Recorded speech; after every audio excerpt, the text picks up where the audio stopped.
Well, guys, it's the end of the year. We're fast approaching the silly season of the holidays, and I figured I'd get one more podcast in before 2026, the year of horse, begins. And I thought we'd kind of summation with the some of the history. Like I really believe in looking at a lot of the history. And last week we talked about the history of the Long Island oyster. We talked a bit specific of the Blue Point, and there's oysters all over Long Island. So there's a lot more history that we can talk about, coming from the Shinnecock Indians to talking about, North Shore oysters versus farming versus catching them wild. There's so many different things in the history. We haven't even touched New York City or history of oysters in Louisiana, down south, Virginia, up north, Prince Edward's Island. The oyster is abundant. It's all over the world. So there's a lot of material that we can sit back and talk about. But what I want to talk about today, believe it or not, is the holiday. And one of the things is the history of the seven fishes. Like, why? Why do at Christmas Eve do Italians have the seven fishes? And the real standpoint, it's homesickness. It really was. Remember episode 2, I talked about, the how do I say this? The hand-me-downs, the legacies, the things that get transferred from one point to another. That's what we're talking about. And a lot of the immigrants who came from southern Italy tried to find a way to instill their traditional values. Some of my grandparents were there, and they had come over from outside of Barry. I really do. There is a town called Viggiano, believe it or not, that I got to do a little bit more research on. It's called Viggiano, Italy. It's on my bucket list, so I got to get there, and see if that's where we all came from. But that's a whole other story. But with this, the seven fishes is really trying to give Italians the opportunity when they came here to be part of a tradition back at home. And the seven fishes emerged on Christmas Eve that the Catholics could not eat meat. And the fish became a good substitute. And the way the number 7 came along is that number 7 is really a holy number, right? God created the earth in 7 days, and et cetera, and all this types of stuff. So this is where the seven fishes come from. And 7 dishes can be any type of seafood. You go to an Italian person's house, and of course, there's many other cultures that do something similar to this. So I don't want you to just think it's Italians, but they just roll out the shrimp and the baked clams, and then they do the flounder, and they do some crab, and they do sauces, and they do a squingile, they do a salad, they do the whole thing. So it really is kind of like a nonstop eating marathon, right? Like you don't eat when you go to an Italian person's house, or there's a couple of other nationalities that I know for a fact, you starve before Christmas Eve, because if you go and you don't have an appetite, you're in trouble. And you got to pace yourself. Be ready. Wear stretchy pants, because you're not going to eat all day. It just reminds me of, how important the family is. And when we get into this, one of the things I want you to understand is that family is everything. And when we have holidays, or when you talk to somebody that doesn't really do much for the holidays, or they don't have family around, it's kind of sad. It's kind of depressing. And, I think of my brothers, and my extended family. Like my brothers, we're all crazy in our own way. We each have our problems. We each have our how do I say this? Our issues, right? My brother John has issues. Brother Brian has issues. Brother Mike has issues. Trust me, if you talk to my 3 brothers, is probably nuttier than squirrel crap. So with this, I want you to kind of think about what we all do. But at the end of the day, we have to accept where our faults lie, and we just have to embrace it, right? Like if I know the texture of chocolate pudding and I don't like chocolate pudding, but I have to have chocolate pudding, I got to accept it as it is. And that doesn't mean I don't like my brothers. I love my brothers, all of them. And, if anything ever happened, it's my brothers, we're together, and no matter what happens. And I take a lot of pride in that. And I thank my parents and my grandparents for instilling that, when you're with your brothers, right? They're the only people in your entire life that are with you, or siblings, from the cradle to the grave. So we've got to appreciate it. We got to respect that. And we have to kind of culture that. We have to understand where that is. And we have to kind of allow, how do I say this? Problems, issues, be bygones. Like how long are we going to allow people? And I know people in different families that have issues. I can't get together with this. I can't do this. They've made poor decisions, and, they've burnt bridges and things of that nature. And the holidays are a time to reset. They really are. You know, you're right around the corner. Christmas, Hanukkah, Kwanzaa, they're all at the end of the year. They finalize a year. Next year's a new year. You can start a new leaf. You can turn. We can all make a little bit of a difference.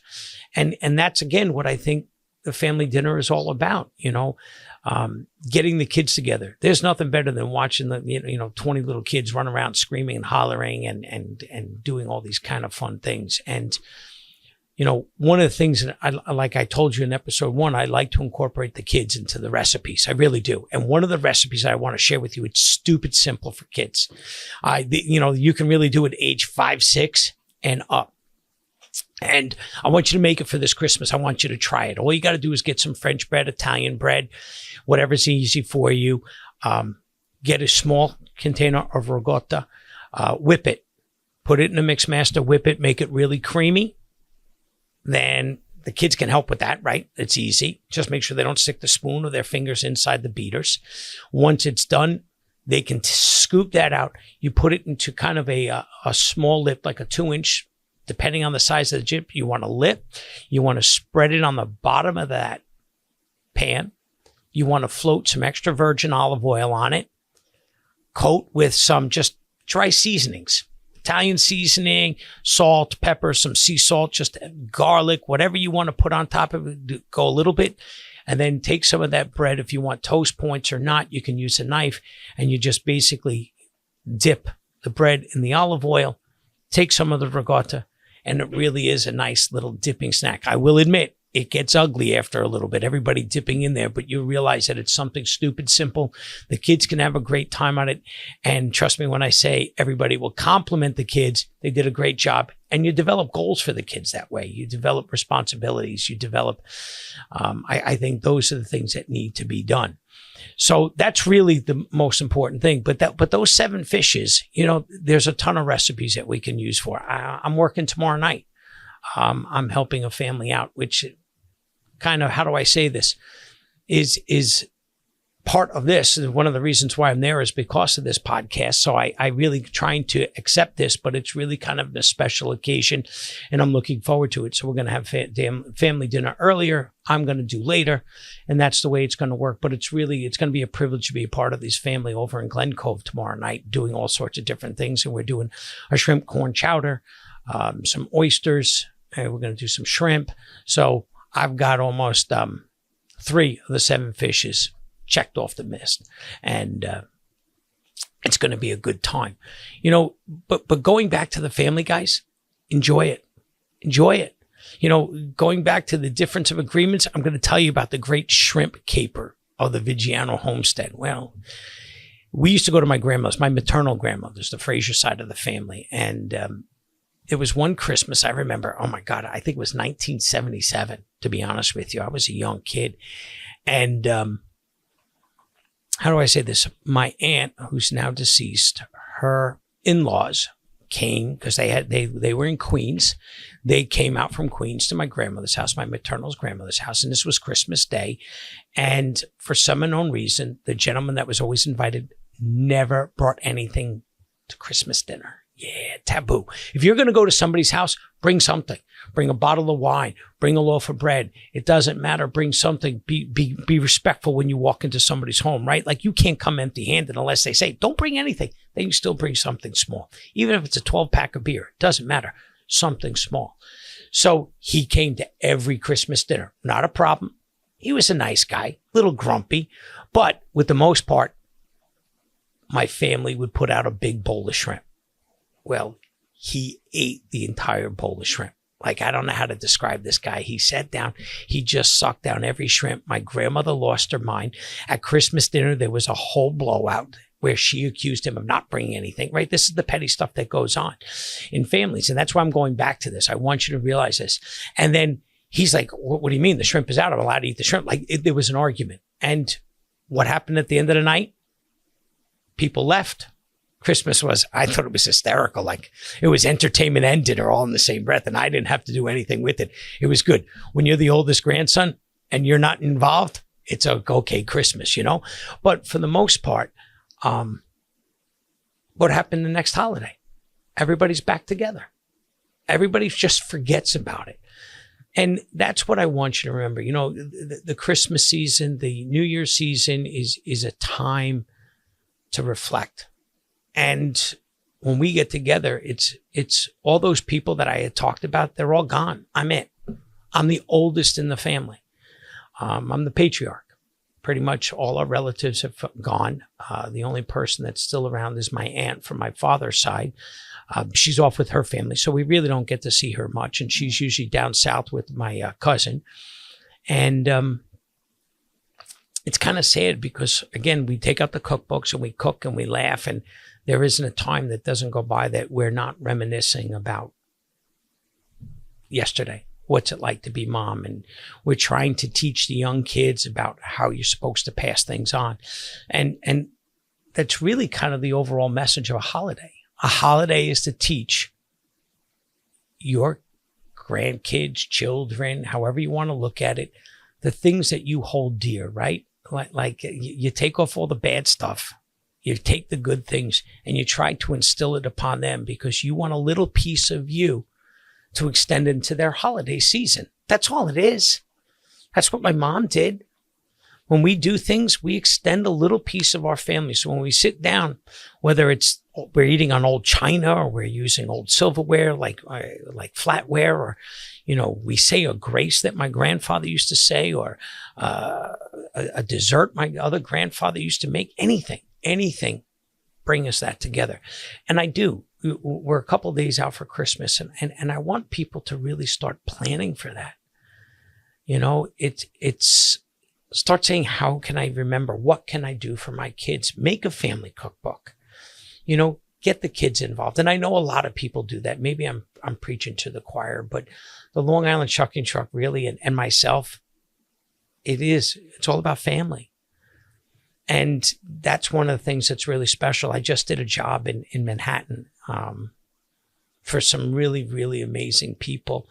And the final quote I got from this person that uses me, brings me in there, and I'm pretty much going in once or twice a month now to the same office because she's an event planner, Rendezvous Events. Her name is Kaylin. And Kaylin sent me the greatest text. She said, "Welcome to my family." You know, I went in, did a job for all the people, met all the people. It was their Christmas party, so it was really special. And here again, she brought me into the family. And it means a lot for my company to bring something like this to you.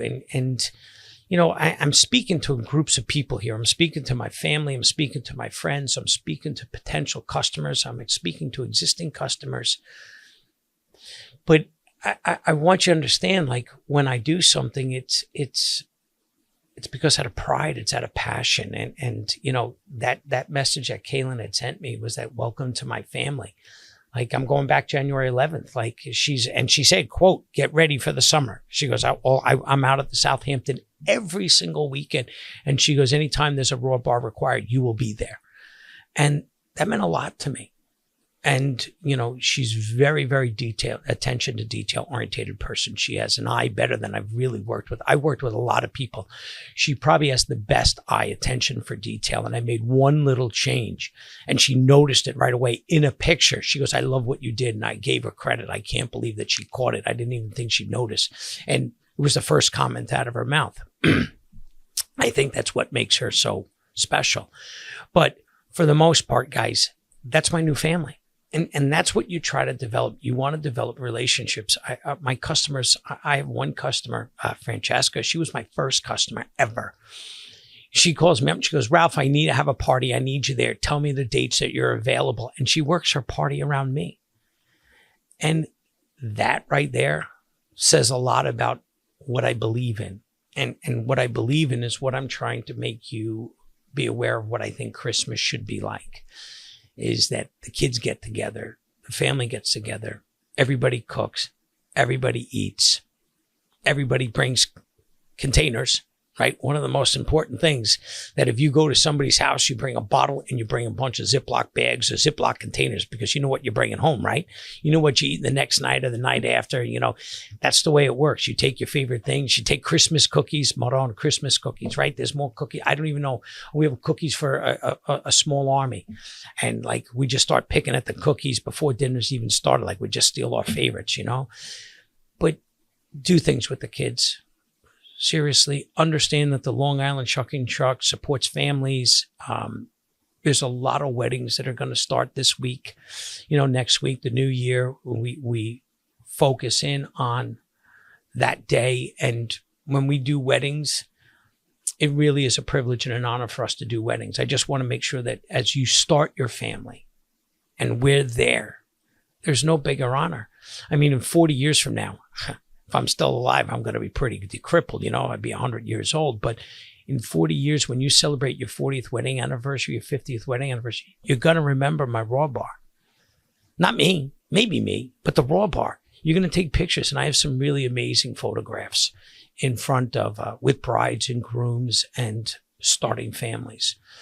So really, guys, it's a short message today.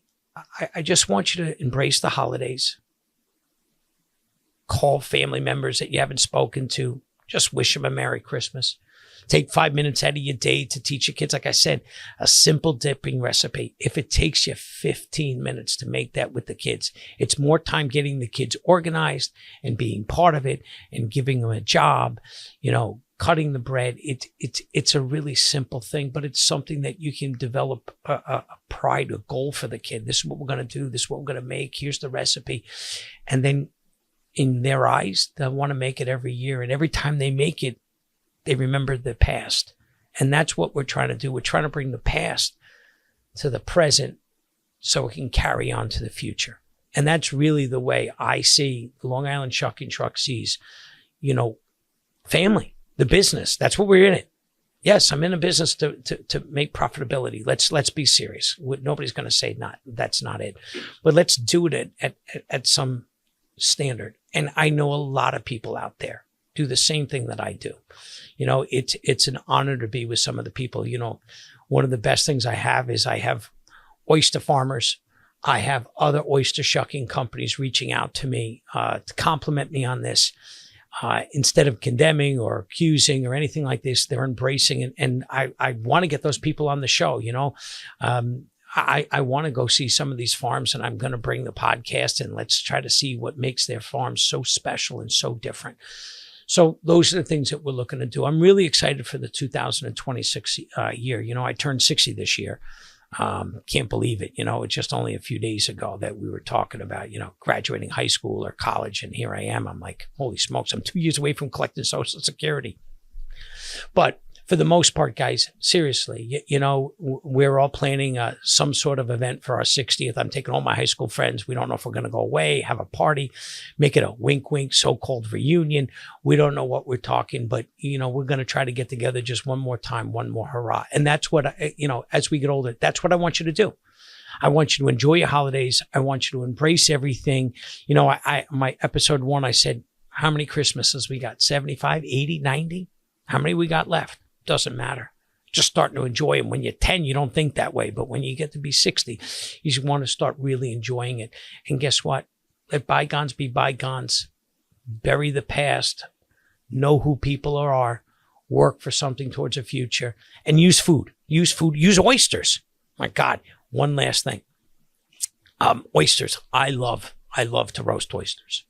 Roasting oysters is probably one of the best things that you can do. Now, if you can open an oyster, that's great. That's going to be a future episode on really how to open the oyster. But if you take a compound butter, so what I want you to do is take butter to room temperature. In that butter, throw some shallots or some green onions. Chop it up. I prefer the shallots, but that's just me, right? And a little bit of fresh garlic. You're going to make a butter. You're going to whip it. You're going to put it in saran wrap and roll it up into a log. So envision this. You're going to leave the butter out. You're going to chop your onions. You're going to put it in the mix master. You're going to whip it. When you're done, pour it and make it into a long cylinder. I can't even say it. A log. soda bake. And then what I want you to do is wrap it up, chill it. When it's done, open up your oysters, take a teaspoon of that butter, drop it onto the oyster, and put those oysters on a barbecue, in a broiler, under a, like a roasting pan. And then you want to top it with locatelli and Parmesan cheese. Just a little, top it off with chopped parsley.